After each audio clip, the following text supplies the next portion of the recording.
This one just ain't hitting the same, is it?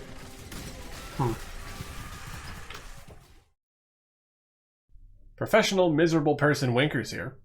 Let me tell you, bastard viewers, this one has been on my mind for a while. Of course, the title is a little hyperbolic, but that's YouTube for you. What's not for show is the long philosophical discussions I have with my fellow Exile bastards on the state of the game. If Nino and I could trade away the time we spent talking about Path of Exile's development, we'd be able to get a whole nother league out of it. And then there's this, the peripheral I used to deliver it to you. Trust me when I say that, in one form or another, a lot of what I have to say to you here has been shelved probably 1,000 times because it really didn't accomplish anything. You don't want to hear me complain. You want to walk away feeling like you've either gained an understanding or that you understand an ongoing problem better.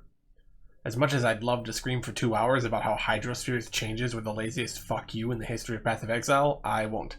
Because the reason why things like that happen is both so much more interesting and more enlightening. So, why can't GGG make good content anymore? Of course, they do make good content. Lake of Kalandra is really cool, but does Lake of Kalandra being cool make up for the core issues in PoE's gameplay? Absolutely not. That's why it has some of the lowest retention of any modern league. So the real question is, why does Path of Exile's core gameplay suffer so much? Well, let's take a step back and look at the miserable road we took to get here, because it's basically a roadmap of GGG's own descent into madness. 3.15. Expedition League. Expedition League arrived, and the game was kind of at a high point. 3.13 was Ritual League, which cannot be talked about without someone in the community professing their undying love for those 3 months. Ultimatum League followed in 3.14, and it was also a really solid, well-liked league.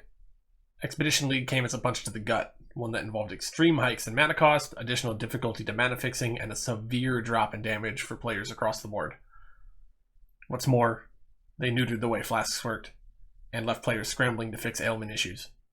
Also, Absolution shipped is basically the most underpowered skill of all time. All of that said, many of these changes were, in essence, quite healthy for the game, just not in the way they were implemented at first. Everything was overdone, and 1 week after launch, an enormous numbers patch was released to put the game into a less arduous state. The thing is, it wasn't perfect. Expedition was a decent league, but much of the changes were left to fester in the community and shape the meta in a way that really didn't inspire the player base the way they had been in more recent prior leagues.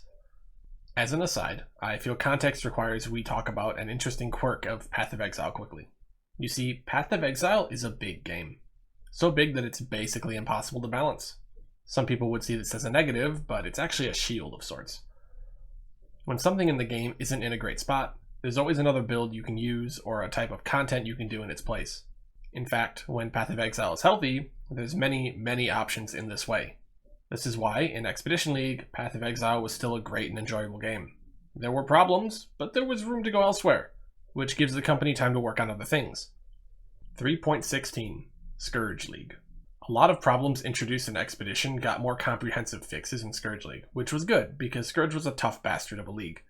Nerf flasks were buffed, outlier mana cost issues were addressed, and ailment fixing was reined in to the point that it was more of a puzzle than a headache.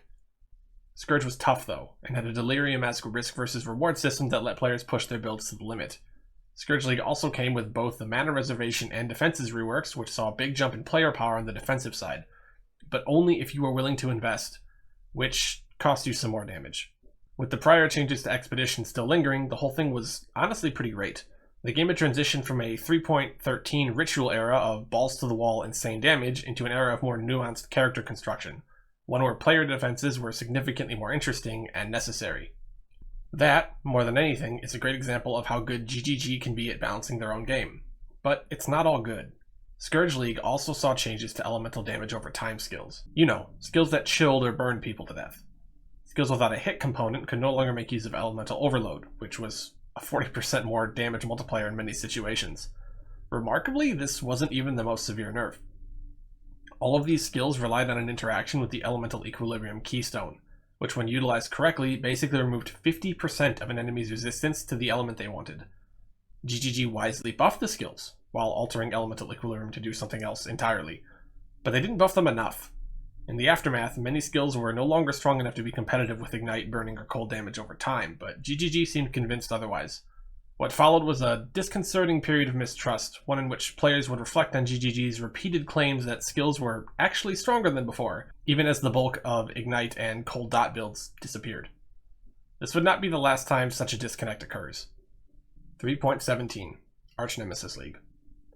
With the history of hate behind Arch Nemesis, you would think this was a particularly awful league, but Arch Nemesis was content you could control in its original inception.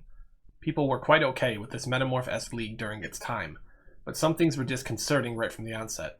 Detonate Dead was the top build at the time, and it was an Ignite build. For this reason, there were no changes to elemental damage over time, even though much of the archetype still remained more or less nuked from orbit. In fact, even as many spells saw their base damage increased, GGG went out of their way to nerf the base effectiveness of Ignite to keep it at the spot it was at. The big rework for the league was for hit-based bow and spell skills, although many of these buffs were rather superficial. Many unusable skills became usable, but only a few were enough to be particularly exciting, and the rest were most certainly left in a state where they'd need to be buffed again if the game got significantly harder soon. Also in 3.17 was the Great Hydrosphere nerf. Yes, I'm going to talk about this. This came at an interesting time, as many bow skills made use of the skill to create huge single-target damage multipliers in the post-3.15 nerf support gem environment.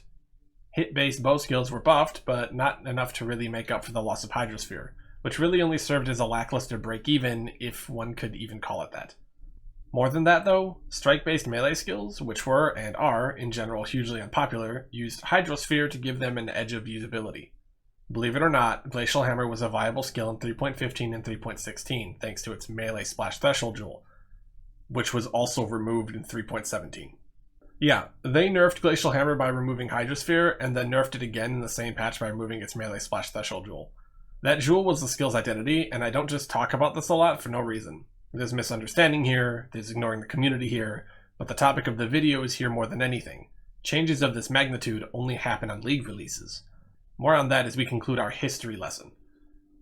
3.18 Sentinel League.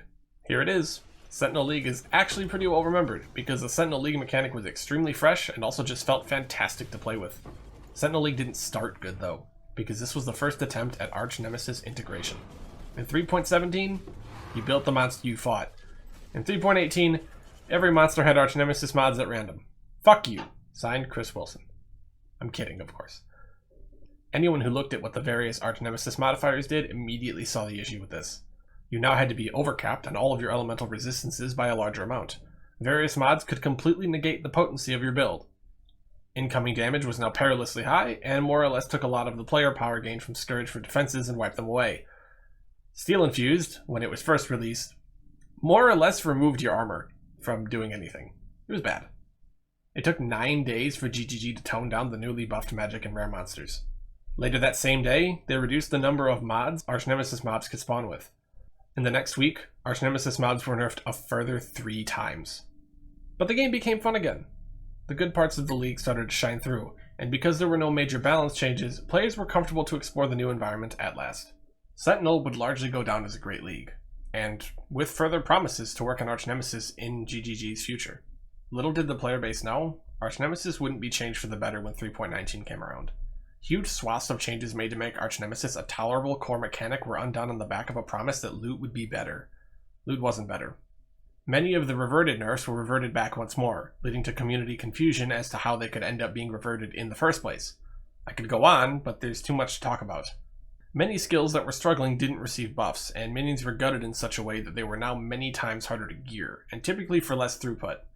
Many players leaned on minions as a low-stress way of playing, whether they were boomers with stunted reaction time or just people who really liked the math of having an army of independent little monsters to corral around and beat up celestial beings with. Did the community like it? I don't like it! It's shit! No. Additionally, Harvest was reworked. Like elemental damage over time, hit-based bow skills, and so many other buffs/reworks in recent memory, this was actually a tremendous nerf.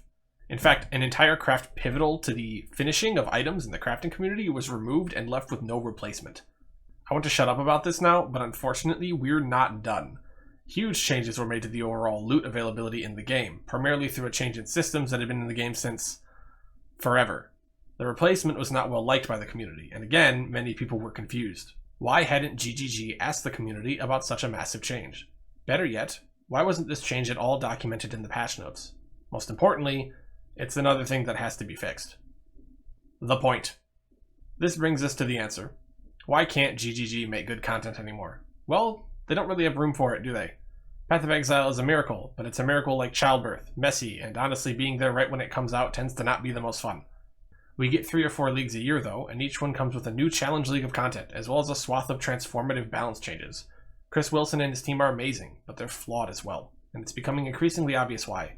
Path of Exile has long-standing problems, many of which, like elemental damage over time, arch-nemesis integration, certain skills viability, crafting difficulty, and player survivability, are a direct result of changes that the development team made that weren't really a big problem. They needed to be addressed at some point, but the changes that put them in a poor spot often weren't high priority for the community actually playing the game. The worst part is that GGG won't slow down, because Path of Exile 2 is giving them an uncompromising push to forge on, and yet slow down is what they need to do. Reining in the myriad issues and applying the numerical buffs necessary would quickly right the ship, but it will mean nothing if GGG can't resist the siren song of another rework that impacts the viability of a huge portion of builds. The ultimate reality is, the development schedule of Path of Exile requires that only certain things get worked on in a given time frame. My personal predictions for patch 3.20 are currently guarded for these reasons. GGG has had the foresight to give themselves extra development time, but without an understanding of how they're using it, it's difficult to say what that means. They do plan to give development manifestos though, which is probably the best news we have. Changes planned will be brought to the community first, and that definitely helps hedge against changes coming into the game that would be bad for it, thanks to the foresight of a theory crafting community that's millions strong. GGG is a profitable company though, one that wants to keep making money. Path of Exile 2 is a huge part of that equation, and with this looming specter heaping so much work on GGG's plate, it falls to us as a community to remind them that the current state of the game also impacts our desire to spend money on Path of Exile. Respectfully. Come on, we're not animals. They could have chosen to make money anyway, but they chose to make it from Path of Exile because they're also passionate about it. Anyway, that's all. I'm gonna go be miserable somewhere else. Thanks for listening.